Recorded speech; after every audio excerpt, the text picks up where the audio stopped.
há um certo exagero do mercado. É, o mercado se comporta em relação ao Lula e ao Haddad de forma inversa ao comportamento que adotou diante de Paulo Guedes e Bolsonaro. É, com Guedes e Bolsonaro, o mercado era o anti-São Tomé. Acreditava em tudo antes mesmo de ver. Agora, naturalmente, o mercado olha para Lula, olha para Haddad e quer ver primeiro para crer. É preciso ver para crer. Então, o Lula erra ao dizer coisas definitivas sobre economia sem definir muito bem as coisas. No discurso de posse, ele voltou a falar ali, utilizar bancos oficiais, sobretudo o BNDES, estatais como a Petrobras, para fazer rodar a economia. E a gente sabe o que foi isso nos governos anteriores do PT. Isso resultou em escândalos, em distorções. Então é preciso definir o que o governo pretende fazer muito claramente. Agora, o Fernando Haddad, o discurso inaugural dele, eu vi como um discurso muito equilibrado. Ele está percorrendo uma corda bamba.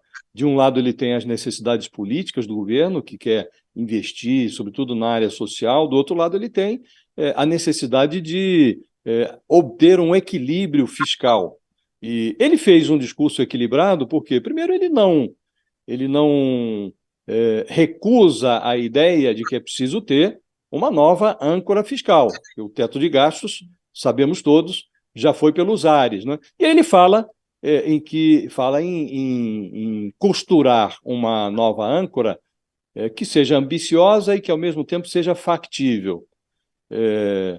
Ambiciosa porque ele deseja assegurar os investimentos que o governo pretende realizar. E factível porque precisa, quem olhar para essa nova âncora que ele promete enviar para o Congresso, a proposta, até o final do primeiro semestre, precisa acreditar nela.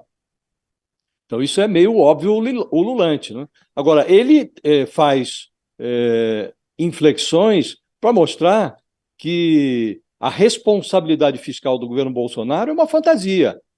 Ele expôs ali um número, 300 bilhões de reais, alguma coisa como 3% do PIB, que é o resultado das desonerações e das despesas que foram provocadas pelo Bolsonaro a pretexto de tentar a reeleição.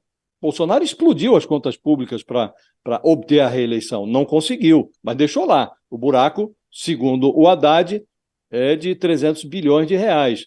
Ele chamou esse populismo eleitoral do Bolsonaro de uma sequência de atos que produziram duros golpes contra a austeridade. Então ele está dizendo, olha, quem me antecedeu não teve essa responsabilidade fiscal toda que é insinuada na reação do mercado. E nós vamos tentar fazer uma coisa nova que não desrespeite essa necessária responsabilidade fiscal. É preciso lembrar que nos primeiros governos do PT, sobretudo no primeiro, o Lula só conseguiu fazer investimentos pesados na área social porque entregou superávites de caixa.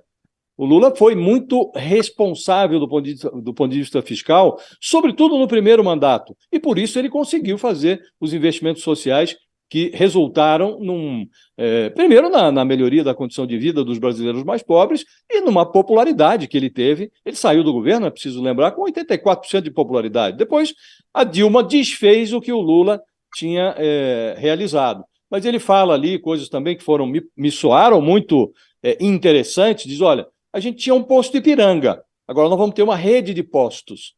Fala das 4 pessoas que compõem ali a área econômica. Ele próprio citou a Simone Tebet, que está no planejamento, que estava, inclusive, presente à cerimônia, tenta desarmar essa perspectiva de crise que há entre ele e a Simone Tebet, que são 2 potenciais candidatos à presidência lá na frente, em 2026. Citou também o Geraldo Alckmin, que está ali no comando do Ministério da Indústria e Comércio, e citou a ministra Esther Dweck, que vai cuidar da gestão da máquina pública. E, por último, Fabíola, ele tentou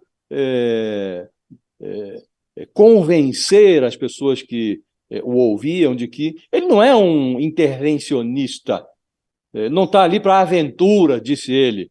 e tentou desfazer essa dicotomia que existe entre Estado e setor privado. Diz que há formas de colaboração, falou novamente em parcerias público-privadas, diz que fez esse tipo de parceria quando foi prefeito de São Paulo. Então, me pareceu um discurso muito adequado, como primeiro discurso, como cartão de visitas, como primeira manifestação dele depois da posse, pareceu bastante adequado. Agora, é como disse no início, o mercado quer ver para crer, ao contrário do que fazia com o Paulo Guedes, cria mesmo naquilo que não via. O Paulo Guedes não entregou o que prometeu, ele saiu do governo, aliás, a semelhança do chefe do Bolsonaro, fugiu também, não estava lá, não transmitiu o cargo, né? O que é um vexame que se tornou marca desse governo que saiu.